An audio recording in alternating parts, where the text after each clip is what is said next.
No vídeo de hoje vamos falar sobre como lidar com a síndrome do impostor. Aquele movimento psicológico que a gente tem, que a gente acha que não é bom o suficiente para receber um elogio ou até mesmo uma premiação. Olá, eu sou Rodrigo César e você está no meu canal. Essa é das experiências que a maioria das pessoas pode ter sentido um dia sim. Quem é que nunca se sentiu um impostor, uma fraude, quando recebe um elogio, uma premiação, uma promoção? Parece que o elogio é superestimado e aí a gente não acredita muito no que a outra pessoa está falando e às vezes a gente até olha com olhos de desconfiança. Parece que a pessoa quer tirar alguma vantagem da gente. A gente acha que o reconhecimento é muito maior do que aquele reconhecimento que a gente merece. Por exemplo, síndrome do impostor. Tem professores que acham que os alunos sabem mais do que ele e ele se sente mal porque está administrando uma aula que esses alunos saberiam mais. Ou terapeutas que têm algumas questões emocionais que acham que não deveriam estar terapeutizando. Ou até mesmo pessoas que não se sentem prontas para fazer alguma coisa e ficam protelando. De fato, todas essas situações podem acontecer. Alunos que sabem mais do que o professor que está ministrando aquela aula? Sim. Terapeutas que não deveriam estar terapeutizando? Com certeza existem muitos. E pessoas que também não estão prontas para realizar alguma coisa. Mas não é sobre isso que a gente está falando. A gente está falando sobre esse sentimento equivocado, sobre essa distorção, sobre algumas questões que a gente tem sobre a gente, algumas visões que a gente tem sobre a gente mesmo. Porque realmente, às vezes, a gente pode ser uma fraude e estar ali fazendo alguma coisa bem equivocada. E aí a gente precisa rever isso, mas esse vídeo não é sobre isso. A gente vai falar sobre persona. O que são personas? São os papéis sociais que a gente utiliza para se relacionar com as outras pessoas. Esse é um conceito da psicologia analítica, também conhecida como psicologia junguiana, porque quem foi o fundador foi o Carl Gustav Jung. Ele traz esse conceito de persona, que são essas máscaras, mas não no sentido ruim, do tipo, quando as máscaras caem, porque a pessoa está fingindo ser alguma coisa que ela não é. Não, as personas são esses papéis sociais. Por exemplo, papel de filho, papel de irmão, papel de professor, de terapeuta, de vizinho, de comerciante, enfim, todos os papéis sociais que existem, eles são personas. E aí a gente vai construindo a nossa persona profissional, por exemplo. A gente vai construindo uma persona de respeito, a gente é um profissional de respeito e as pessoas costumam depositar na gente a tal da confiança.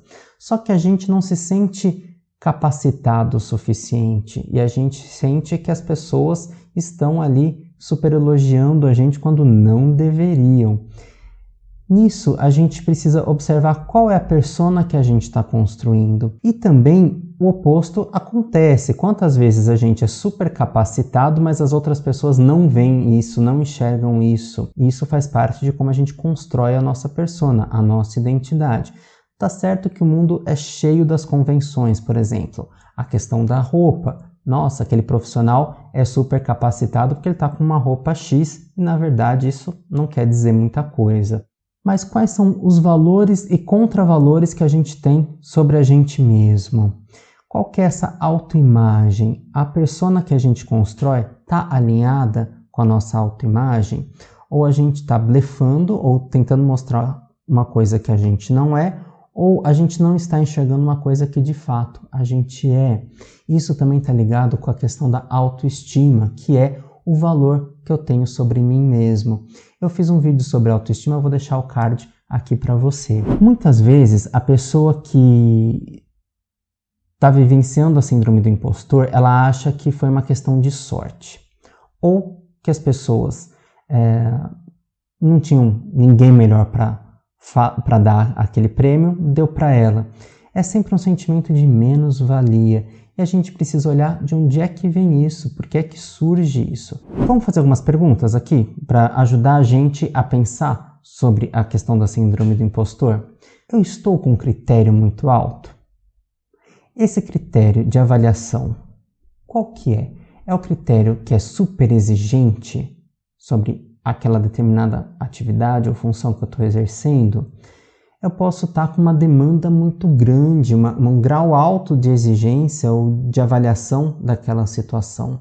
E com os outros, muitas vezes, eu até sou flexível, mas eu não me permito errar, não me permito ser flexível, não me permito entregar algo que não seja perfeito ou naquele padrão de qualidade que eu mesmo crio para mim, porque muitas vezes para o outro isso não é cobrado. Outra questão que a gente pode fazer é: será que meu olhar é infantil? Será que eu estou olhando com olhos infantis? Será que eu estou achando que o que o outro faz é sempre maior e mais grandioso do que o que eu faço? Porque eu posso estar usando o outro como parâmetro. Eu costumo dizer assim, que quando a gente é criança, a gente olha para os adultos e a gente vê aquele mundão de responsabilidade, aquelas pessoas todas certinhas, fazendo tudo coerentemente, claro, dependendo de onde é que a gente cresce, né? Mas vamos colocar aí uma generalização. Não gosto muito das generalizações, mas elas servem para a gente puxar aí um fio, para a gente tecer aí uma conversa. Comenta aqui nos comentários tudo que você está achando desse vídeo. Se você está curtindo o vídeo, já deixa seu like também para fortalecer o canal. Mas quando eu tenho o olhar infantil, é uma questão de se inferiorizar, de se colocar menor que a outra pessoa. E aí a gente vê que o que vale a pena não é a questão de ser adulto ou ser criança, a questão é a gente observar como que a sabedoria ela é construída, porque recentemente nós tivemos aí alguns eventos no nosso país, que vocês sabem quais foram, que pessoas que a gente julgava super maduras, super centradas, ficaram polarizadas e acabaram fazendo uma série de questões muito erradas. E aí, eu como uma pessoa que sempre admirei muitas pessoas ao meu entorno, falei assim, gente, mas eu achava essa pessoa tão madura. Mas o que acontece? É o tal do complexo que toma as pessoas. Um complexo, ele surge depois de uma grande carga de afeto, depois de um trauma ou de uma grande situação que envolve uma grande carga de afeto. Então você tem um complexo ali que constela, que surge, que brota. E o complexo, ele parece que tem vida própria dentro da gente, ele toma a gente. Por isso que algumas pessoas estão tão acesas, vamos dizer assim, que a gente acaba nem reconhecendo, é porque o complexo tomou essas pessoas. Falando em complexo, vamos pensar sobre os nossos próprios complexos. Quais complexos que tomam a gente, que não permitem que a gente veja que o que a gente está fazendo tem qualidade, que a gente está sendo muito exigente. Mas, se de fato eu tenho algumas deficiências técnicas, vamos aceitar o elogio, mas vamos também aperfeiçoar, porque a vida é sempre desenvolvimento. Desde que a gente nasce até a hora que a gente morre, a gente está sempre em desenvolvimento não só das nossas qualidades, mas também dos nossos conhecimentos, das nossas habilidades técnicas.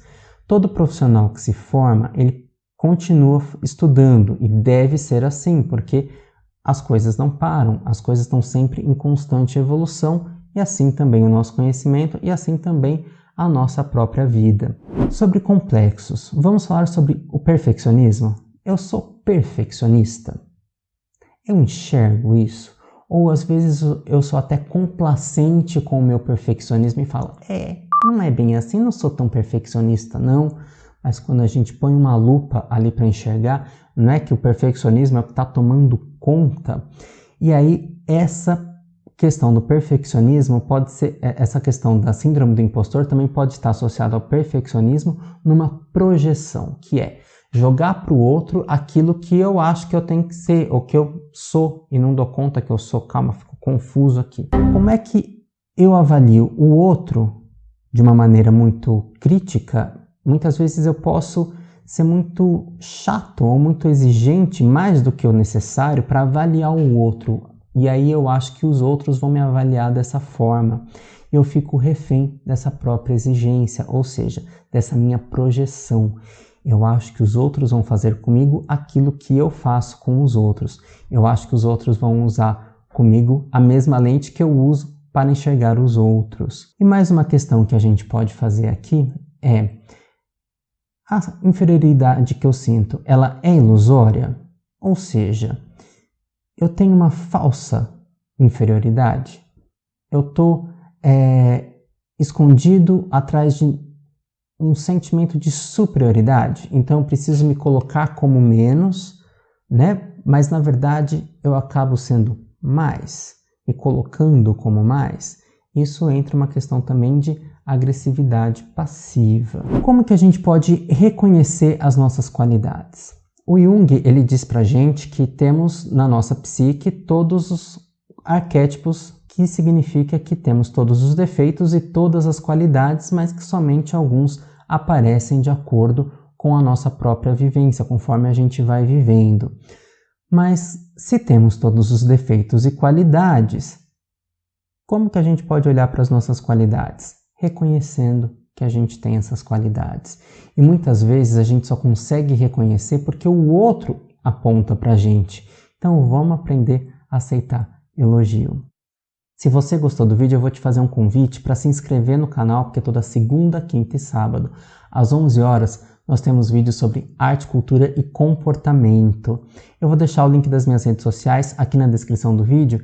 E se você quiser falar algo sobre a síndrome do impostor, vamos bater um papo aqui na caixa de comentários. Um grande abraço e até mais. Tchau!